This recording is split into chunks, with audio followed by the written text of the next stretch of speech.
શું તમે તમારા વેટ લોસની જર્ની પર છો? ઘણો બધો સેલેડ ખાઈ રહ્યા છો, ઘણી બધી ગ્રીન ટી પી રહ્યા છો, બ્લેક કોફી પી રહ્યા છો? શું આમ કરવાથી તમારું વજન ઓછું થઈ જશે? હાય, મારું નામ છે doctor Kaivan Shah. I am gastroenterologist practising in Paldi area at Sahaj gastro and liver clinic. વધુ પડતી ગ્રીન ટી પીવાથી દુનિયામાં ગ્રીન ટી ઓછી થશે, પણ તમારું વજન ઓછું થશે નહીં. જો તમારે વજન ઓછું કરવું હોય તો સિમ્પલ કેલ્ક્યુલેશન છે. જે તમારું કેલરિક ઇનપુટ છે એની સામે જે તમારો કેલરી લોસ છે એને તમારે મેચ કરવા પડશે.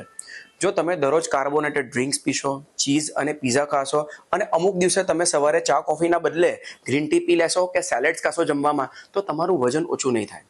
જો તમારું જીવન બેઠાડું હોય અને તમને એવું લાગતું હોય કે મારે આખો દિવસ બેસી રહેવાનું હોય છે ને એના કારણે મારું વજન વધે છે, તો એને એક સિમ્પલ રસ્તો છે.